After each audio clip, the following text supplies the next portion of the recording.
Good morning everyone. Welcome back to our online class again. Last week we have continued with our lesson 4th history, what books and burials tells us. And then after we have discussed about the books which were the oldest one, not only for the country India, for the whole world. And these books were the Vedic texts.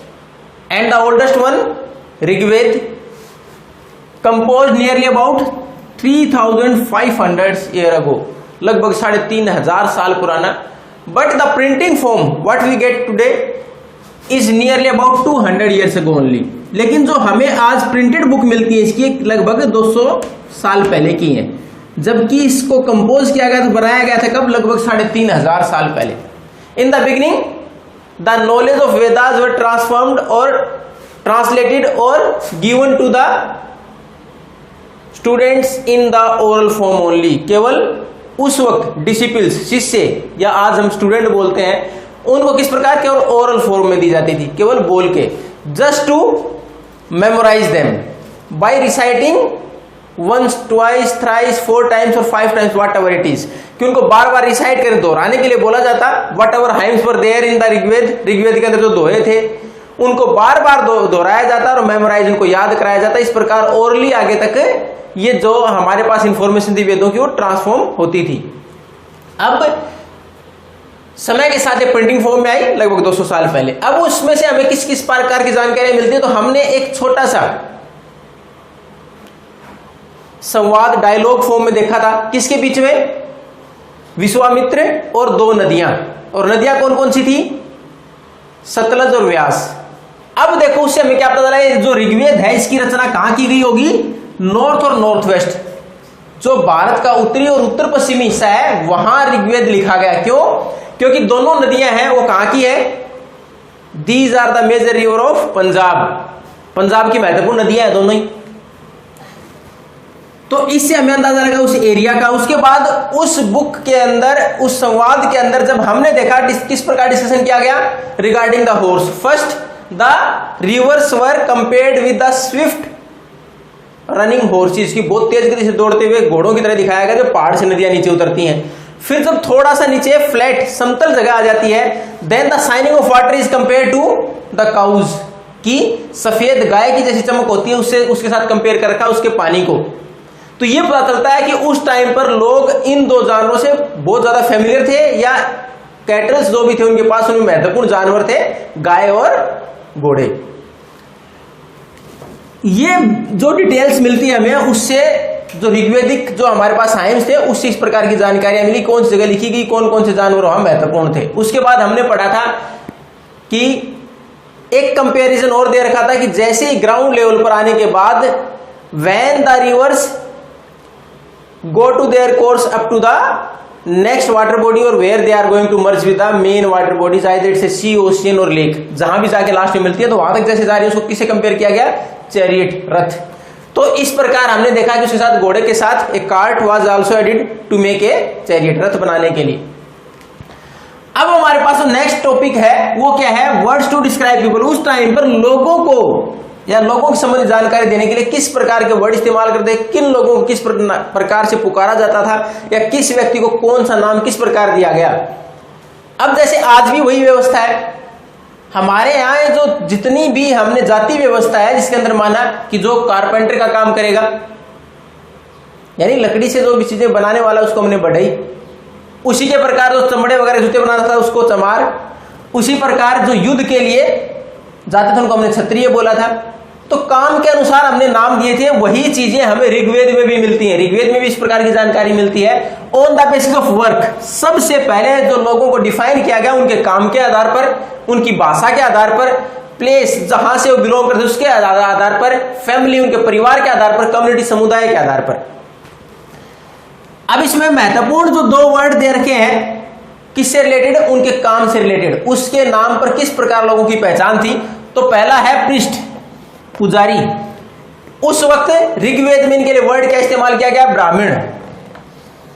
और इनका काम what ever rituals were performed eight that time by different people, either it's A he is a king और anyone else, कोई भी व्यक्ति उस time पर रहा हो जिसको कोई हवन यज्ञ पूजा पाठ कराना हो तो कौन कराता? ये प्रीस्ट, पुजारी।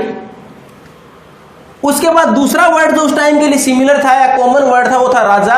And the word is used for the headman. एक कोई पर्टिकुलर ट्राइब है, जनजाति है, 15, 20, 30, 50 whatever families were there, कि हो सकता है 50, 60, 100 फैमिली है, उनमें कोई मुखिया चुन लिया गया, उसको उस वक्त उसके लिए वर्ड इस्तेमाल किया गया राजाज। लेकिन राजा उसके बाद की बात करें हम तो किसके लिए इस्तेमाल किया गया?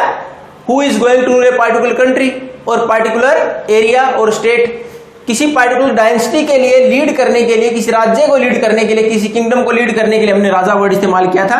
लेकिन शुरुआत में एक 5, 7, 10, 15 whatever families were there, the headman of those families were called raja. और ये डिफरेंट किस प्रकार था राजा वर्ड उस टाइम पर और बाद में? डिफरेंस ये था कि बाद में राजा वर्ड किसके लिए इस्तेमाल किया? जो बड़ी बड़ी सेनाएं रखता था, दूसरी जगह आक्रमण करता, अपनी सेनाओं का खर्चा वहन करने के लिए, अपने कोर्ट का खर्चा वहन करने के लिए वो टैक्स लगाता। लेकिन ऐसा कुछ भी नहीं था। ये जो हेडमैन था इसके कंसर्न में, इसका नाम जरूर राजा था लेकिन इसका काम केवल उस वक्त अपने यहाँ के जो भी 15-20 परिवारों की व्यवस्था बनाए रखना था। न तो कोई टैक्स वसूलता था, सारे मिलके खेती करते थे, और न ही कोई अपने साथ वो सेनाएं रखता था, न ही उसी कोई अलग से कोई राजधानी थी। जैसे बाकी राजाओं ने अपनी नई राजधानी बना ली कोई भी, तो इन्होंने कोई अपनी नई कैपिटल नहीं बनाई थी, न ही कोई बड़े महल बना रखे थे। ये केवल एक हेडमैन के लिए वर्ड इस्तेमाल किया गया।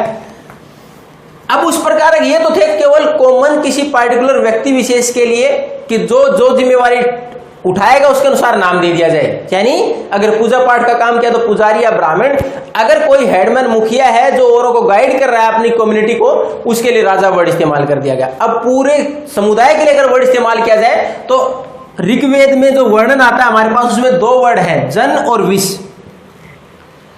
अब ये तो जन वर्ड आज भी हिंदी में इस्तेमाल होता है, जन लोग, जन लोग, लोगों के लिए common word.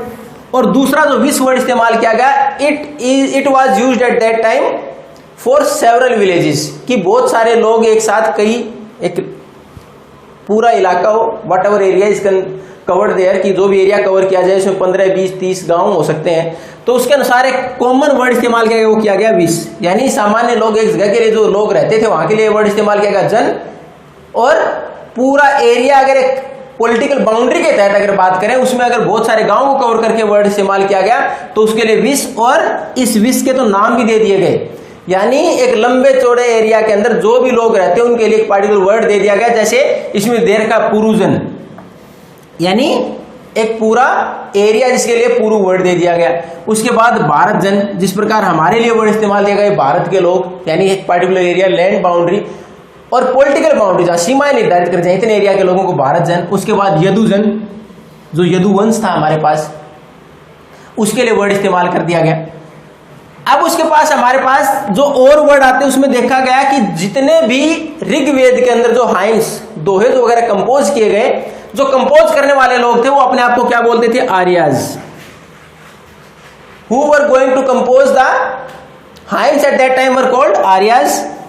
And the opponent और द फॉलोअर, और उनके जो समर्थक थे या उनको मानने वाले लोग थे या उन दोहों को सुनने वाले जो लोग थे, उनके लिए वर्ड इस्तेमाल किया गया दास और दस्यु।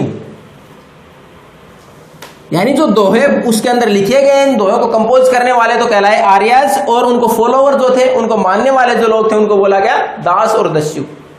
हालांकि उसके बाद के समय की अगर बात करें तो दास वर्ड किसके लिए इस्तेमाल किया था? फॉर स्लेव, बंदी बना लिया जाए किसी व्यक्ति को। और ये क्या होता था कि युद्ध के दौरान दूसरी जगह के लोगों को राजा अपने यहाँ बंदी बना लेता, और then after they were consider the property of that particular king, उसके बाद तो वो उस राजा की संपत्ति माने जाती है, उसकी इच्छा के अनुसार उनको काम करना पड़ता। लेकिन शुरुआत में केवल फॉलोवर के लिए वर्ड इस्तेमाल किया गया था।